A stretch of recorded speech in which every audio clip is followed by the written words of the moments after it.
மாட்டுப்பாலில் தான் அனைத்தும் இருக்கு போடு இளைஞர் சொன்ன வீடியோ படு வைரல். மாட்டுக்கு கொடுக்கும் தீவனத்தில் யூரியா கலக்கப்படுகிறதா என விவசாயி ஒருவர் கேள்வி கேட்க அதற்கு இளைஞர் ஒருவர் அப்படியே அச்சு பிசறாமல் விளக்கமாக ஒரு நிமிடத்தில் புரியும்படி கூறியிருக்கிறார். அதாவது மாட்டு தீவனத்தில் யூரியா கலப்பதால் அது கொடுக்கும் பாலை சாப்பிடும் பலருக்கு கர்ப்பம் தரித்தல் போன்றவற்றில் கூட என்ன பிரச்சனை ஏற்படும் என்பதை இளைஞர் விரிவாக குறிப்பிட தற்போது இந்த வீடியோ சமூக வலைதளங்களில் பலரது பாராட்டுகளை பெற்று வருகிறது. இதுபோன்று இளைஞர்கள் பலரும் இயற்கை விவசாயம் குறித்து விழிப்புணர்வு ஏற்படுத்த வேண்டும் என பலரும் இளைஞர்களுக்கு பாராட்டு தெரிவித்து வருகின்றனர். மாட்டுக்கு வைக்கக்கூடிய தீவனத்துல அதாவது யூரியா கலப்புதான் நான் கேள்விப்பட்டேன். அது உண்மைகளா எப்படிங்க? கண்டிப்பாங்க ஐயா. மாட்டுக்கு கொடுக்கற தீவனத்துல பாத்தீங்கன்னா 1% வந்து நம்ம மாட்டுக்கு வந்து தீவனத்துல அந்த யூரியா கலக்குறாங்க. யூரியால வந்து 2 விதமான யூரியா இருக்குது. ஒண்ணு வந்து ஃபெர்டிலைசர் கிரேடு, மரத்துக்கெல்லாம் வைக்கிறோம்லங்க, அந்த யூரியா ஒண்ணு, விலை வந்து குறைவா இருக்கு. ரெண்டாவது யூரியா பாத்தீங்கன்னா ஃபீடு, நம்ம தீவனத்துக்குன்னு தனியா ஒரு யூரியா இருக்குது, அந்த யூரியா ஃபீட் கிரேடு.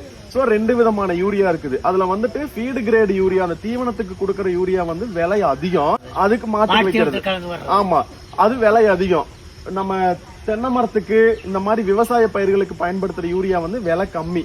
சில தனியார் கம்பெனி என்ன பண்ணிடுறாங்க அப்படின்னா அவங்களோட சுய லாபத்துக்காக நம்ம தோட்டத்துக்கு வைக்கிறோம்லங்க, அந்த யூரியா வந்து பயன்படுத்துறாங்க. இந்த ஃபீட் ரேட் வந்து அதிகமா இருக்குது, ஃபீடு யூரியா வந்து. சோ அதை பயன்படுத்துறது இல்ல. இப்ப வந்து உரத்தட்டுப்பாடு வந்து அதிகமா வந்ததுனால இந்த மரத்துக்கெல்லாம் வைக்கிற யூரியா வந்து ஃபீடுக்கு பயன்படுத்துறது இல்ல. சரிங்களா? இந்த சுய லாபத்துக்காக தனியார் கம்பெனி என்ன பண்ணிடுறாங்க அப்படின்னு கேட்டீங்கன்னா அதிக அளவு வந்து கலந்துடுறாங்க. அதனால வந்துட்டு மாட்டுக்கு வந்து கருத்தரிக்காது. நீங்க 10 தடவை செனை ஊசி போட்டாலும் செனை நிக்காது. ஆமா, அந்த பிரச்சனை, ஆமா, அந்த பிரச்சனை வருங்க.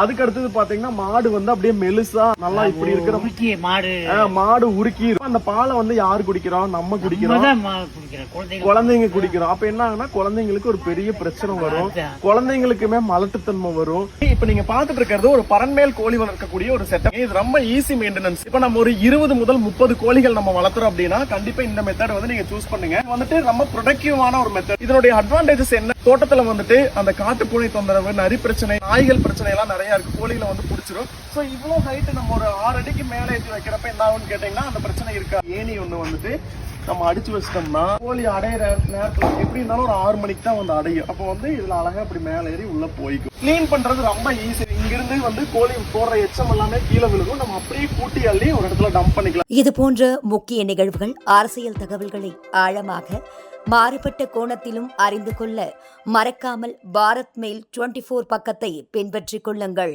உங்கள் ஒவ்வொரு ஆதரவும் இது போன்ற பல நிகழ்வுகளின் பின்னணியை அறிய உதவும்.